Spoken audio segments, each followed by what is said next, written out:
যেহেতু আমাদের দেশের বাড়িতে দুর্গাপুজো আছে, মাঘ মাসে রটন্তী কালী পুজো হয়। পুজোতে আমরা এখানে আসি, পুজো অ্যাটেন্ড করি, পুজো করিও। তো এই পুজোতে আসা থেকে মানে অ্যাজ সাচ শহর থেকে গ্রাম জিনিসটাকে ফিল করার ব্যাপারটা বা এই ইঞ্জেকশনটা বাবা দিয়ে আর কি আমাদেরকে এটার ব্যাপারে পরিচিত করেছে। আমরা ছোটবেলা থেকে পুজোয় জামা কাপড় বলতে যেটা বুঝতাম সেটা হচ্ছে একটা ধুতি, একটা গেঞ্জি, একটা গামছা। এটাই ছিল আমাদের ফ্রম ষষ্ঠী টু নবমী অবধি। আর দশমীর দিনে একটা পাজামা, একটা পাঞ্জাবি, এটাই আমাদের জন্য বরাদ্দ ছিল। আমরা জানতাম এটাই পুজোর পোশাক। কারণ ছিল এই যে আশেপাশের অ্যাম্বিয়েন্সে যে সমস্ত মানুষরা থাকতেন, তাদের সেটা অ্যাফোর্ড করার মতন, সেরকম জামা কাপড় পরার মতন অ্যাফোর্ড করার মতন অবস্থা তাদের ছিল না। এবং তার ফলে বাবা বলতেন যে উৎসব জিনিসটা তো সবার একটা আনন্দ করার। এটা এরকম হতে পারে না যে গুপি গাইন বাঘা বাইন বর পেয়ে গেল, তারা দুজনে ভর্তি থালা খেলো আর আশপাশের লোকেরা হাঁ করে তাকিয়ে থাকলো, আমাদের কপালে কিছুই নাই। ফলত এই সমস্ত মানুষদের সঙ্গে থাকা, মেশা, এই কালচারের সঙ্গে আস্তে আস্তে বড় হওয়া, সেগুলো কিন্তু রেগুলার হয়ে চলেছে। পরবর্তীকালে যখন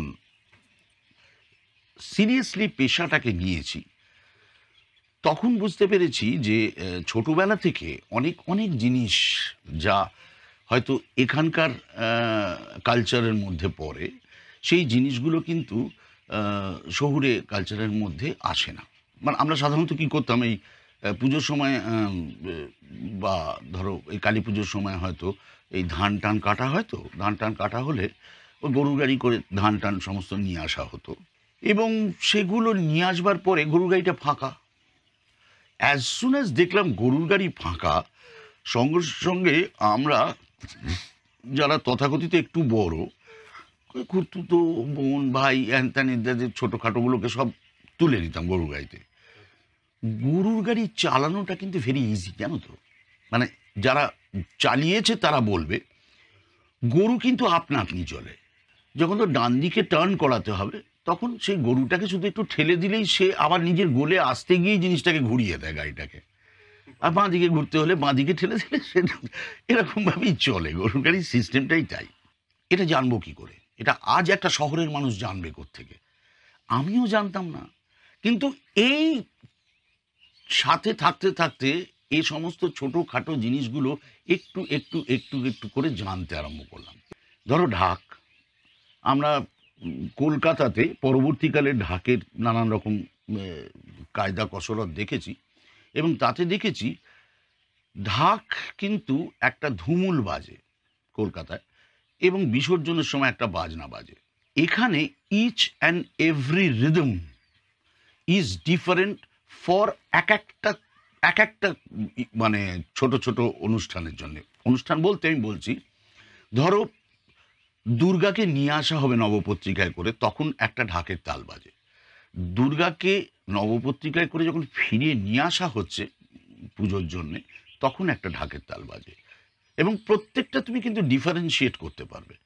তারপরে যখন ধুমুল হয় সেটা একটা বাজনা হলো, যখন স্নান হয় তখন একটা বাজনা হলো, যখন আরতি হয় তখন একটা বাজনা হলো। বলতে দ্বিধা নেই যে এখনও এখানে বলিদান প্রথা চালু আছে। বলিদানের আগে একরকম বাজনা বাজে, বলিদানের সময় একরকম বাজনা বাজে, এবং বলিদানের পরে একরকম বাজনা বাজে। বিসর্জনের আগে একরকম বাজনা বাজে, বিসর্জনের সময় একরকম বাজনা বাজে, বিসর্জনের পরে আর একটা তালে বাজনা বাজে। এই যে এতগুলো ডিফারেন্ট তাল, যদি বলো খরাজ একটু মিউজিক্যাল, তার যদি তালের ক্ষেত্রে জিনিসটা যদি তুমি বলো, সেটার ইনিশিয়েশন কিন্তু এখান থেকে। সেই ইঞ্জেকশনটা কিন্তু প্রথম এখান থেকে। এবং যে তাল, একটা ওয়ান অফ দ্য তাল যেটা হচ্ছে বিসর্জনের পরের তাল, একটা তাল ফেরতা তাল, 16 মাত্রারই তাল, কিন্তু তাল ফেরতা তাল, যেটা কি যেন কি, এটা ফলো করতে বা ধরতে আমাকে বেশ বেশ কয়েক বছর সময় নিতে হয়েছে। সিম্পল তাল, ধা তার তাকে ধা ধা তার তাকে ধা ধা না ধা না ধাই না ধা আর ধা ধা ধা না তার না তার তা, এই তাল। এই যে তালটা, এটা আজ আমি তোমায় ঝরঝর করে যেমন বলে দিতে পারছি, যখন প্রথম দিকে শুনতাম তখন কিন্তু এটা বলতে পারতাম না। যেটা কিনা আমার ছেলে ২ মাসের মধ্যেই ধরে নিয়েছে এটা তো এরকম তাল। এবং সে কিন্তু সঙ্গে, সঙ্গে মুখে বলছে এরকম তালটা। আমি যত না ভালো লাঠি খেলতে পারি, ও তার চেয়ে অনেক বেটার লাঠি খেলতে পারে। এগুলো ও আস্তে, আস্তে অ্যাকাস্টমড হয়েছে। আর আমরাও সেই জিনিসটা ওকে ইনপুটটা দিয়ে গেছি। এগুলোতে পরবর্তীকালে আমি যে জিনিসগুলোকে ফিল করেছি সেটা হচ্ছে, কিছুদিন আগেই আমি সৌমিত্রদার কাছ থেকে একটা কথা শুনছিলাম। জীবনে যদি কোনো বৈচিত্র্য না থাকে না, তাহলে পরে তার প্রভাব অভিনয়ে পড়েই।